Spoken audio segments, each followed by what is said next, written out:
Hiya, it's Mike here. Okay, so I just wanted to share a little eye-opener, if you like, just to have a think about some of the language that we use on a daily basis. And I always find it amusing, if you like, intriguing, as to how restricted we can often be just by the use of our own words. For example, my mother's favourite two phrases are must be and obviously.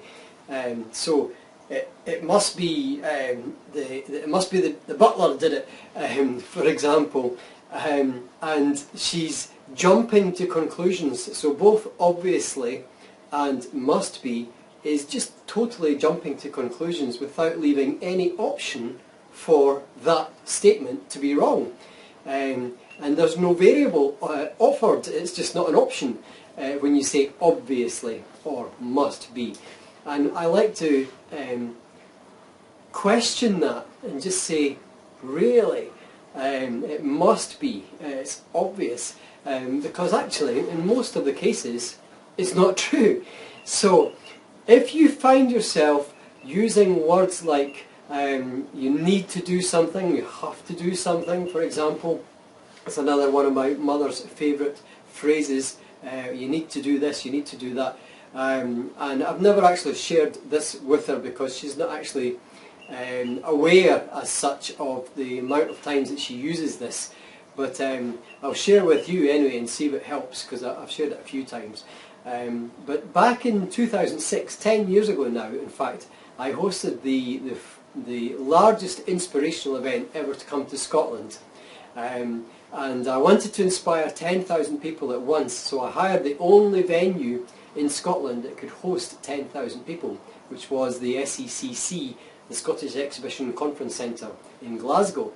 And now in 2006, this is before Facebook even, so we didn't have social media as such. And so after I booked it, it then occurred to me that I didn't know 10,000 people, so how was I going to put 10,000 bums on seats? And of course the answer was the internet and the power of leverage. And I just happened to be in Spain one time, and I was on the phone to one of my speakers that was going to come to speak and present at that event, and he was trying to be helpful, and so he was saying on the phone, well, you need to do this, you need to do that, etc. And I came off the phone, and I didn't say anything at the time because I knew he was trying to be helpful. But I came off the phone and I was fuming. I was so angry at, tell me what I need to do. Don't tell me what I need to do. But I didn't say that to him. But my girlfriend at the time was trying to be helpful, and she said, well, you need to do whatever, you see. And I said, oh, I don't need to do anything. This is where I'm going with this. You don't need to do anything. There are so many things that you have to do, inverted commas, such as pay your tax, but you don't need to. There are consequences if you do, and there are consequences if you don't. So I said I want to find a word that is amusing, if you like, that I would catch myself saying. I would smile, and I would realise that I've just done that. So she was trying to be helpful, and she said, how about love to? And I said, yeah, I hear you, but it doesn't really work for me, because there are some things, for example, paying your tax, that you wouldn't love to do. So you would find yourself lying, if you like, and you'd be aware that you've just lied about it. So I said, no, it's got to be something, I want something that's amusing, if you like, and catching myself out. So anyway, I couldn't think of anything at the time, so we headed down to the beach. And as we were walking to the beach, we walked past a little shop, and it was a swimming pool repairs, and it was a really boring shop actually. It was a huge shop front window, and mostly what was in there was like empty white cardboard boxes. And it took me a while looking in the window thinking, what is that in there? And then it occurred to me what it was, because whatever was written on the boxes was in Spanish. And it occurred to me, I was like, it's pumps. And I said to her, I've just got my words. And she said, what is it? And I said, it's pumping. So I like to share this with people. So whenever you find yourself saying the word I need to do something or I have to do something, what I tend to do is I catch myself doing it. So that's part one, is awareness. So part one to any change is awareness. So I catch myself and then I say, I don't need to, but be pumping if I did. So I'm just sharing that with you because I've shared that with a few people, and pumping works for me, but it may not be your word. You choose your own words, whatever works for you, okay? But the main reason for this is just to be aware of some of the limitations that we use on a daily basis, actually. We're using language almost every day that is restrictive, that's holding us back, and it's rule-bound.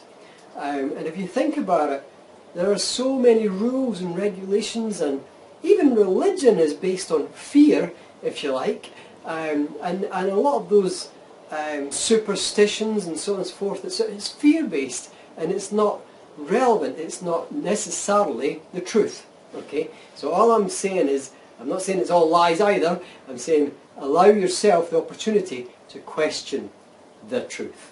Okay, what is the truth? What is reality? Is it all an illusion?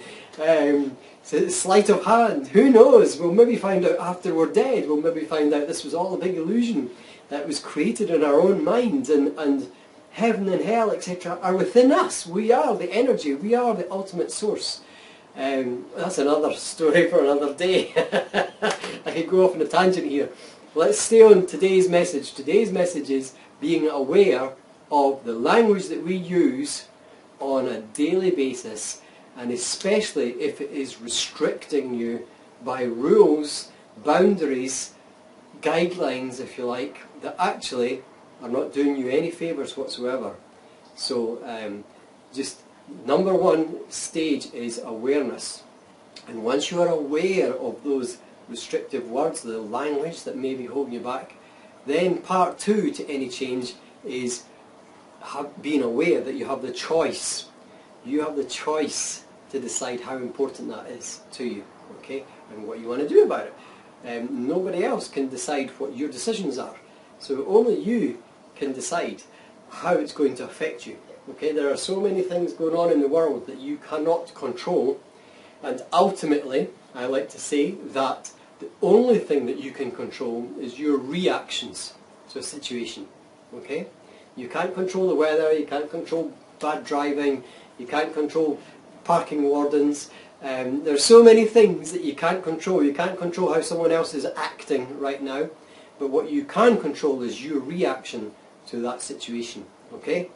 So, stage one is awareness, stage two is being aware that you have the choice on how to react. Okay? Up to you. Have a great day.